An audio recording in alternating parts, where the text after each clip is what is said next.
Acho que essa é uma das últimas vezes que eu entro nesse jogo. Salve, rapaziada. Pra quem não me conhece, eu me chamo Tawan. E, mano, se você tá acompanhando o canal, você provavelmente viu os últimos dois vídeos que eu fiz sobre o anime Celestial X. Nesse vídeo, a gente vai juntar um pouco dos dois e mais algumas informações que ninguém te falou, ninguém tinha te revelado. Por quê? Porque não podiam ou não sabiam. Mas agora eu tô autorizado a revelar, então esse vídeo vai ser mais pra você assistir enquanto faz outra coisa. Mas, antes de tudo, rapaziada, se você tá querendo alguma Game Pass de algum jogo ou aquele Robuxão, só que você não tá tendo aquela grana, né? Afinal de contas, estamos no Brasil, o Robux tá caro. Então vem eles apresentar a Planet Blocks, rapaziada. Melhores preços do mercado, de pessoas que são confiáveis, tá, rapaziada? Porque muitas lojinhas são feitas com base em cartão clonados. A Planet Blocks é pega Robux direto dos devs e distribuído pra vocês, tá, rapaziada?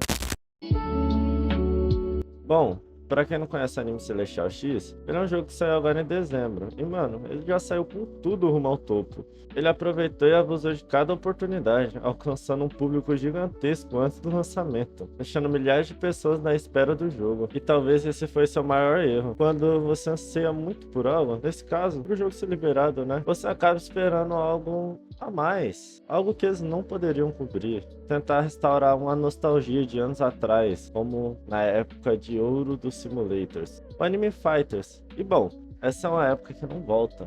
E não vai voltar, até porque não existia nenhum jogo nesse estilo. O Anime Fighter Simulator foi o primeiro. Ele conseguiu fazer algo que ninguém mais conseguiu. O Anime Fighters explodiu, mas não somente por ser algo bom de jogar, e sim porque ele foi o primeiro.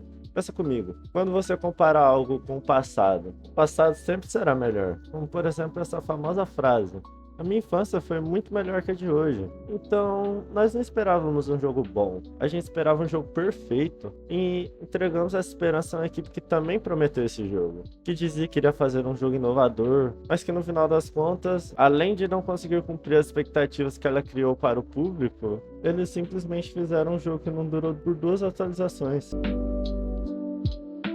Como eu disse, a equipe da CX jogou para nós sonhos, esperanças e memórias. Memórias que nunca deveriam ter sido desenterradas. E com isso, logo no início do lançamento, após meses de espera e milhares de players atualizando a página do Roblox para entrar nos primeiros servidores, o horário programado para o lançamento era para as 21, mas o jogo lançou às 21h30. E, mano, isso por si só aumentou a ânsia dos players para jogar o jogo. E finalmente, quando entramos nos servidores, o jogo estava incrível, incrivelmente bugado. Sim, logo no início do jogo, nas primeiras horas do lançamento, tivemos muitos shutdowns para consertar os bugs. Vou citar dois dos bugs que inclusive se repetiram no Update 2, ou se preferir o Update de Natal. Assim que você iniciava o jogo, não dava para atacar os NPCs da ilha, e quando você conseguia e juntava o dinheiro para girar no gacha, personagens não ganhavam XP. E mano, isso já tinha dado uma leve baqueada na questão dos players que estavam esperando um simulator perfeito, que finalmente iria ocupar o lugar do antigo Anime Fighters. Mas com o passar do tempo e cada vez mais bugs sendo descobertos, o jogo que antes estava com todos os equipamentos preparados para subir ao topo,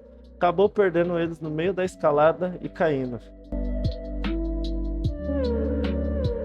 Não é novidade para ninguém que o ACX tinha uma estranha falta de compromisso com os horários que eles mesmos programavam, chegando a adiar o update de Natal do dia 26 para o dia 27, do dia 27 para o dia 28. Mas vocês já pararam para pensar o porquê? Provavelmente você vai responder que é porque eles eram um bando de preguiçosos e que grande parte da equipe não trabalhava como deveriam. Isso está correto, mas essa é só a ponta do iceberg. Então vamos levantar o tapete e puxar um pouco da sujeira escondida?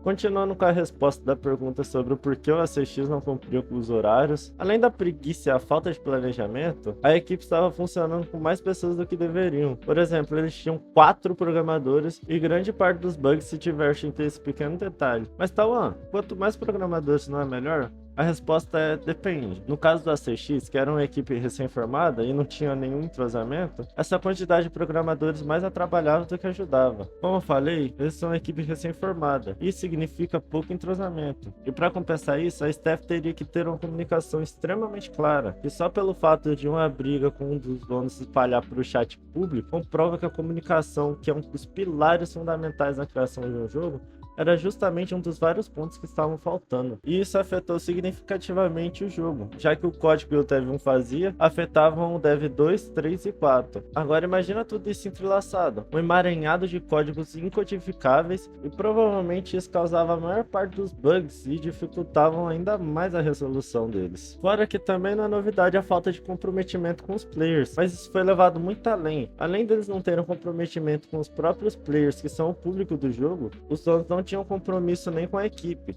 já que eles não pagavam corretamente eles, atrasando recorrentemente. E sabe onde isso impacta? Exatamente, no seu jogo. Já que se eles não recebem, eles não trabalham. E se eles não trabalham, o jogo atualiza e, consequentemente, a update atrasa.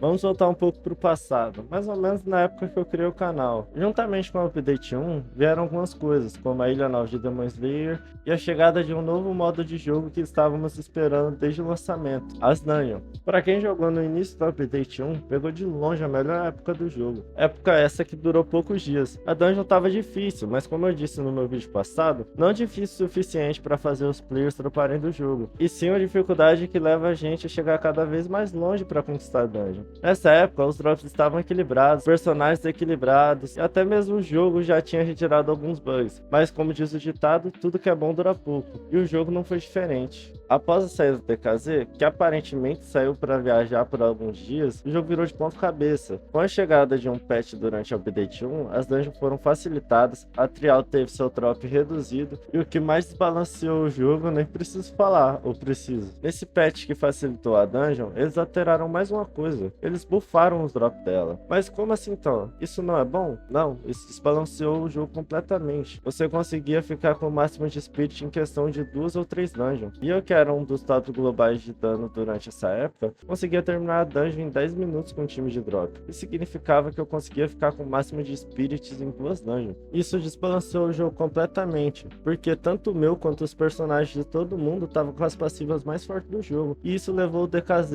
à sua próxima decisão, que levaria o jogo em direção à falência. Com a chegada do DKZ de viagem, ele tentou retomar as rédeas do projeto, tomando a liderança da equipe novamente e revertendo algumas coisas como o drop da dungeon. Mas mais uma vez eles não cansam de decepcionar o público. Com a chegada do novo Battle Pass, nos primeiros minutos de jogo você conseguia resgatar o passe completamente por Robux, por mais que agora ainda possa fazer isso. Mas o maior problema foi a recompensa final do passe, um celestial ou secreto, como preferir chamar, porém com um leve detalhe, na versão Shine, ou seja, pague 2k de Robux e leve o celestial Shine inteiramente sem mérito e sem esforço nenhum. O lado bom é que resolveram rapidamente o ocorrido, retirando o celestial Shine e colocando o celestial normal no final do Battle Pass. E mais um ponto positivo para a equipe, eles retiraram tão rapidamente que somente 2 pessoas conseguiram comprar. Então sim, o jogo está balanceado, porém com a confiança do público abalada e muitos dos players saindo do jogo. Ainda mais agora que não tem como saber o que esperar das próximas atualizações, e se tiver, já que o jogo foi vendido. Muito obrigado a todos que chegaram até aqui. Se gostou do vídeo, deixa o like, se inscreve no canal e comenta aí o que você tá achando disso. Valeu, falou e fui! Rapaziada, tava aqui girando e eu peguei mais um Azul Shine aqui, rapaziada. E sabe onde eu tô girando e onde eu deixo girando toda noite? Exatamente, na Ugphone. Com ela você não tem risco de cair a sua internet, não tem risco de você desligar o seu PC por conta da energia. Você pode literalmente desligar tudo, deixar lá e ficar sem internet, sem PC ligado, sem gasto de energia, sem gasto de nada fora a mensalidade, tá? O meu código de convite vai estar passando aí na tela. Entra lá, usa o meu código de convite. É isso, rapaziada. Valeu!